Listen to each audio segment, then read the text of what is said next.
Welcome to another episode of the Nearshore Cafe podcast. I'm your host, Brian Samson, and I am a veteran of the nearshore world. And today we are going to talk about a big topic in the world of current events. This is what the Trump administration is doing to the H1B. Before I get into the details, let me thank our sponsor. That's Plug Technologies, plugg.tech, Tech. Great way to connect talent from all over Latin America with growing US companies.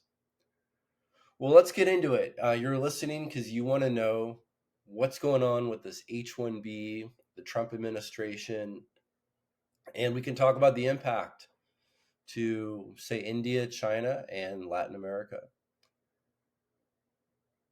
If you haven't heard already, the Trump administration is in process. Some of this has been rolled out. Some of this is in process. Some of this may or may not be blocked by the courts. So there's a lot of in-flight things that are happening. But the intent is to increase the sponsorship fee for a brand new H1B from roughly $3,000 to $100,000. I mean, this is a crazy increase, right? This isn't like a 10% increase, 3,000 to 3,300. This is 3,000 to 100,000. Now, why on earth is the Trump administration doing it? From my understanding, I think there's a couple key reasons. One of which is it's a little bit punitive. India has had a 25% tariff, on goods that they export to the U.S. And recently, the U.S. has made a reciprocal tariff. So the U.S. is trying to counter, what India is doing. But what they're also, what is also in play is you have, things like energy, right? So there's, it's hard for the U.S. to do business in India, U.S. companies to do business in India. You have India continuing to import Russian oil. So this is a way of the U.S. kind of doing like a backdoor sanction on India. India is siding more with China recently. So this is all like geopolitical driven. Countries are friends, countries are enemies, who's in charge, who benefits, things like that. So this is, in my eyes, India being penalized for siding with Russia, China, having high tariffs, being hard to do business with for US companies. On the other side, India is also part of BRICS, right?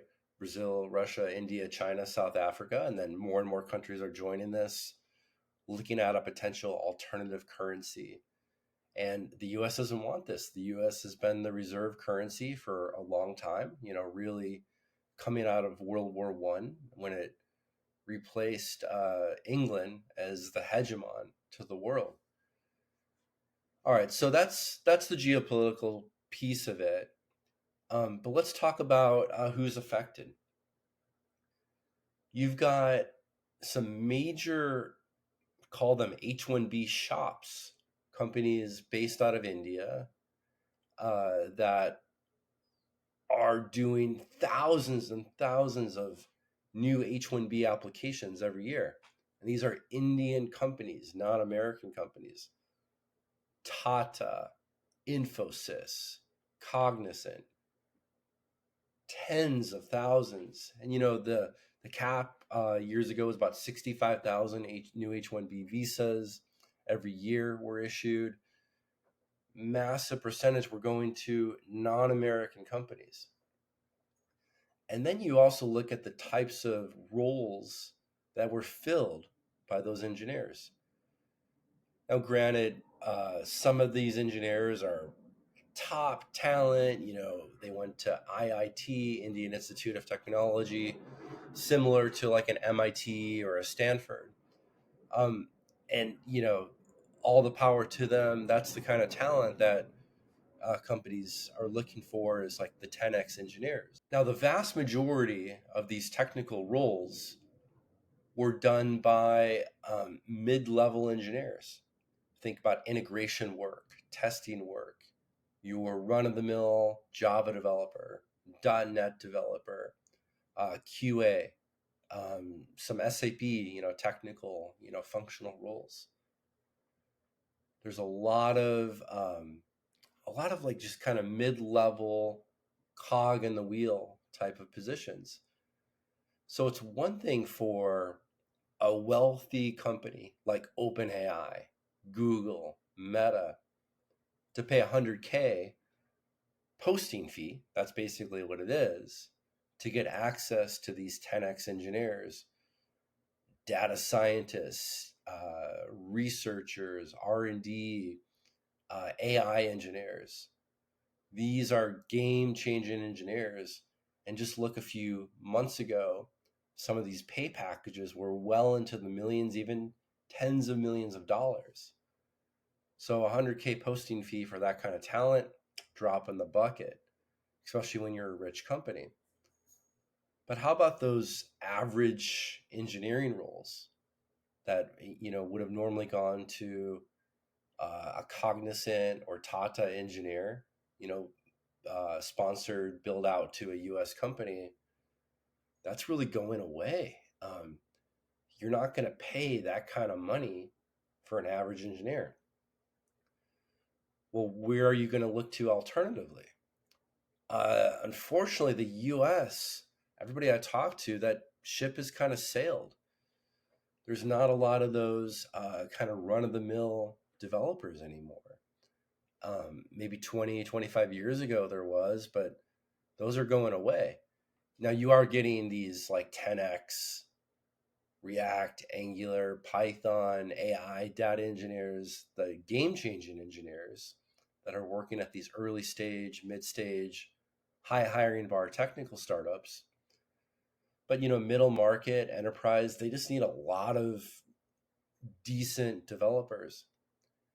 And again, they're not worth 100K posting fee plus their salary, plus the visa implications and their ability to travel. So they're turning to Latin America. We've already seen this big rise in Latin America eating the market share of global outsourcing. So India's kind of been flat for a long time, where Latin America share of the pie keeps growing and growing. Even if IT outsourcing spend is flat, Latin America, that piece of the pie has got to come from somewhere. So Latin America is kind of eating the pie that India used to have. But in the case of a rising tide lifts all boats, more of that work is going to Latin America than it is India. In a baseball term, you think of like Shohei Ohtani, and his team had a posting fee, or more recently, Roki Sasaki. The Dodgers had to pay a posting fee, and then they could have access and negotiate directly with that talent. Those middle of the road engineers, they're not Ohtani, they're not Roki Sasaki, they're not superstars. So Nearshore is already being validated. Latin America is validated. Same time zone, easy travel visas. But again, you're nearshoring because you don't necessarily need that. You're already comfortable with distributed teams. Pay rates are kind of right there. Where again, if you were to load up all the visa fees, all of a sudden that's way more expensive than just the easy hourly, monthly fees you're working with Latin America talent. So summing all this up, I think this is going to be very detrimental to engineers, especially in India and China, where the relationship that the US has it's going south. But just like politics, there's winners and losers. The loser is going to be India and China talent. The winner is going to be Latin America talent. We're going to expect to see a bigger surplus of demand, for a big surge of demand for U.S. interest in Latin America talent. Again, same time zone, less visa restrictions, easy travel. It's already been validated. Google, Meta, Oracle, MuleSoft, Salesforce, all big players already in Latin America. So the talent's there, and it's a friendly region for America right now. If you have any more questions about this trending hot topic, please drop a link in our comments. I'll be happy to answer. And you can always check out Plug Technologies for more information. plugg.tech. That's our sponsor. Thanks for listening.